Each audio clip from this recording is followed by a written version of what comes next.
So I just completed a free 5-day mini course over in my group all about the 10 principles of intuitive eating. Well, the whole thing was very, very helpful, I have to say, but there was one particular principle that really stuck out as something that pretty much everybody struggled with, and that's exactly what I want to talk to you all about today. So hi everyone, Christine here, your mind and body empowerment coach. I hope this video finds you all well.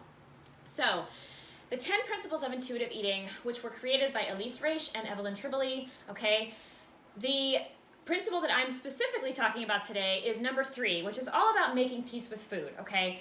And more specifically within that principle is this idea of fear foods, okay? Foods that maybe for you are forbidden, foods that you tend to restrict or eat very seldom, maybe once a month, okay? Maybe it's the kind of food where you will, fast the whole day so that you save room to eat this forbidden food later on in the day. Okay, it's just the foods that you've grown accustomed to basically putting outside of your comfort zone box, your safe food zone, okay? It's the foods that could potentially cause weight gain or, dare I say, make you become fat, okay?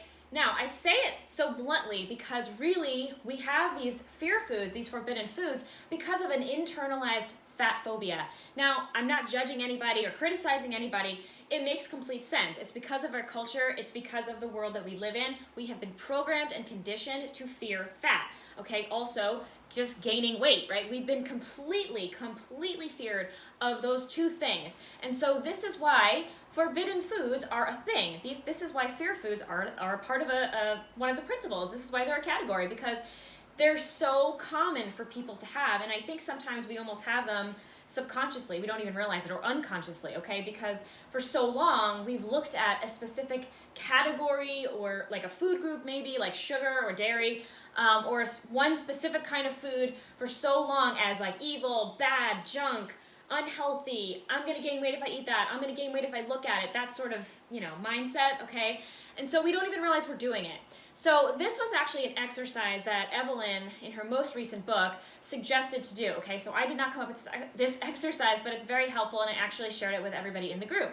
Okay, so basically she's saying all you need to do is take out, or create either a chart or just take out a piece of paper and, kind of do like a hierarchy system of foods, okay? So you can start with like scariest, somewhat scary, and least scary, and just write down all of your fear foods, because to be honest, you can't make any change of any kind without first becoming aware that you need to make the change to begin with. And the only way you're going to be aware you need to make the change is if you start to become aware at all of what the heck's going on for you. So what is your current story with food? What is your current story with fear foods, right? Like perhaps you don't even realize how many foods you are afraid to eat. And again, this is no judgment. This is not for you to feel ashamed about or guilty about or anything like that. This is merely for you to be a curious, conscious observer, okay? Completely neutral, all right? Almost as if you're on the outside looking in. Where do I currently stand? And then just observe with compassion, with kindness, with empathy. It makes complete sense that you have all of these foods that you're afraid to eat.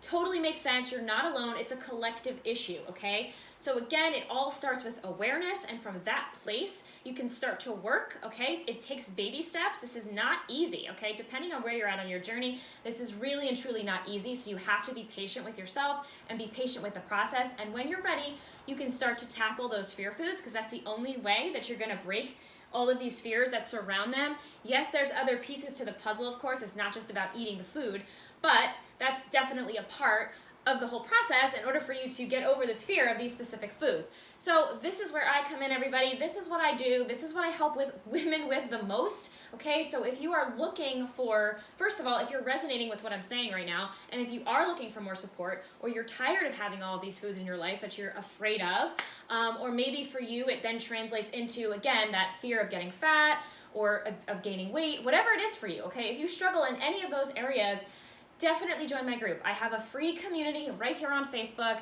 and this is what I do. This is what I talk about. This is what I help people with the most. It's what I'm most passionate about. Why? Because this is what I've needed help with the most personally, okay? So definitely join my group if you feel like it would be helpful and valuable for you. I will provide a link down below in the comments if you are interested in joining. As I said, it's completely free, and we would absolutely love to have you there.